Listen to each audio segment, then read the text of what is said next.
Parfois, les croyants ont besoin d'être corrigés pour revenir à la vérité de la parole afin de pouvoir marcher dans la pleine maturité en Christ Jésus. Avoir une connaissance exacte de ce que nous sommes en Christ Jésus bâtit une base solide pour la maturité spirituelle. Ici au chapitre 1 de Colossiens, Paul apporte quelques corrections doctrinales pour aider les Colossiens à revenir à la croyance correcte et à avancer ensemble dans l'unité du seul corps. Colossiens, chapitre 1, verset 25. C'est d'elle que j'ai été fait ministre, selon la charge ou l'administration que Dieu m'a donnée auprès de vous, afin que j'annonçasse pleinement ou remplisse sa capacité la parole de Dieu. Verset 26. Le mystère, se référant au grand mystère de l'administration de la grâce dans laquelle nous vivons, caché de tout temps et dans tous les âges, mais révélé maintenant à ses saints. Le mystère a été caché pendant la période de l'Ancien Testament et la période des évangiles. Mais maintenant, il a été révélé aux saints, les croyants nés de nouveau. Verset 27. À qui, les saints, les croyants nés de nouveau, Dieu a voulu faire connaître quelle est la glorieuse, la puissance manifestée, richesse de ce mystère parmi les païens, à savoir Christ en vous, l'espérance de la gloire. Wow! Regardez, c'est Christ en vous, dans chaque croyant né de nouveau.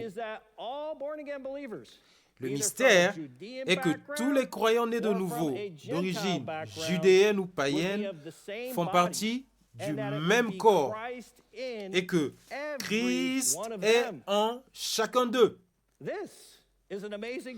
Ceci est une vérité impressionnante.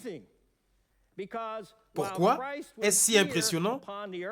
Parce que lorsque Jésus-Christ était ici sur terre, il ne pouvait être présent qu'à un seul endroit à la fois.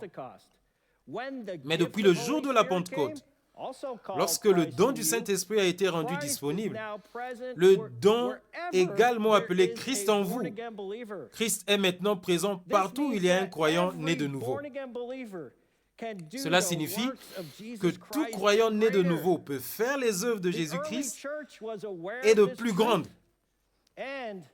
L'Église du premier siècle était consciente de cette vérité. C'est pourquoi les croyants marchaient avec une grande puissance, accomplissant des signes, des miracles et des prodiges. Demeurer dans la vérité du Christ en vous nous aide à devenir matures en Christ Jésus. Nous avons non seulement la grande capacité de marcher puissamment avec ce Christ en nous, mais nous sommes aussi complets en Christ. Regardez cette complétude. Colossiens chapitre 2, commençons au verset 9. Car en lui, en Christ, habite corporellement toute la plénitude, la pleine capacité de la divinité du Dieu suprême. Il y a deux dieux, mais il n'y a qu'un seul Dieu suprême, le Dieu et Père de notre Seigneur Jésus-Christ. L'autre Dieu est le Dieu de ce monde, le diable, car en lui habite corporellement la plénitude de la divinité, fait référence au fait que Jésus-Christ a reçu la plénitude du Saint-Esprit sans mesure. Parce que la plénitude du Dieu suprême habite en Christ et que c'est Dieu en Christ en nous, alors la plénitude du Dieu suprême habite en nous aussi. C'est Dieu en Christ en nous. Nous pouvons opérer toutes les 9 manifestations du Saint-Esprit. Nous pouvons marcher puissamment comme Jésus-Christ a marché. Tout ce que Dieu pouvait rendre disponible à Jésus-Christ, il le lui a rendu disponible. De même, tout ce que Dieu peut nous rendre disponible aujourd'hui, il nous l'a rendu disponible. Nous avons la plénitude du Dieu suprême. Verset 10. Vous avez tout pleinement en lui, en Christ, qui est le chef de toute domination et de toute autorité.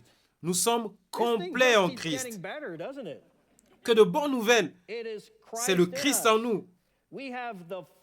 La plénitude du Dieu suprême habite en nous et maintenant, il est dit que nous sommes complets en Christ. Le texte araméen traduit cette complétude en disant que nous sommes complètement, absolument complets en Christ. Une telle plénitude est incompréhensible à l'intelligence humaine. Cela signifie que nous ne manquons de rien. Permettez-moi de vous poser une question. S'il vous manquait quoi que ce soit, seriez-vous complet? Non. Nous sommes complètement, absolument complets. Les versets 11 à 15 de ce chapitre développent notre complétude. Allons au verset 11. Et c'est en lui, en Christ, que vous avez été circoncis d'une circoncision que la main n'a pas faite, mais de la circoncision de Christ, qui consiste dans le dépouillement du corps de la chair. L'alliance de la circoncision était une alliance de l'Ancien Testament. Mais le verset 11 dit que nous avons été circoncis par une circoncision que la main n'a pas faite. Cette circoncision du Christ, cette circoncision non physique, a dépouillé le corps des péchés de la chair. En d'autres termes, elle a dépouillé notre nature pécheresse parce que Christ a porté nos péchés. Il a déjà accompli cela pour nous. Cela fait partie de notre complétude en Christ. Verset 12. Ayant été ensevelis avec lui par le baptême, vous êtes aussi ressuscités en lui et avec lui par la foi ou la croyance en la puissance ou énergie de Dieu qui l'a ressuscité des morts. Vous et moi avons été ressuscités avec Christ. Jésus-Christ croyait que Dieu le ressusciterait des morts et nous croyons la même chose. Verset 13.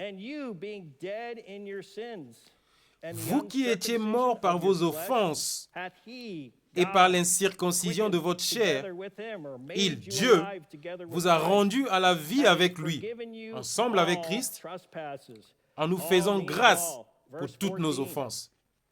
Toutes signifie toutes. Verset 14.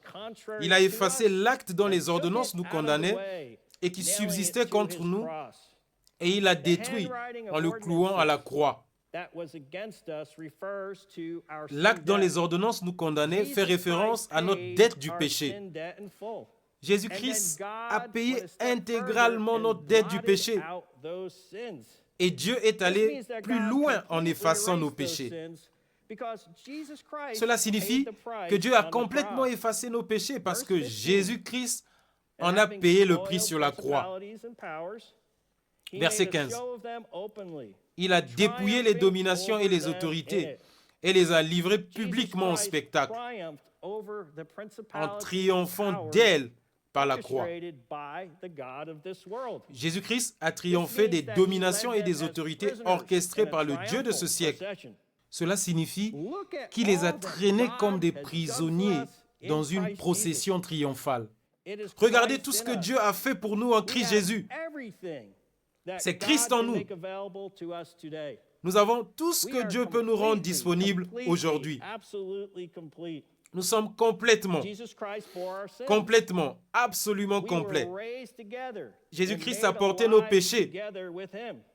Nous avons été ressuscités et rendus vivants ensemble avec lui. Il a payé intégralement notre dette du péché et Dieu a complètement effacé nos péchés. Enfin, Jésus-Christ a triomphé des dominations et des autorités. Et parce que c'est Christ en nous, nous triomphons aussi.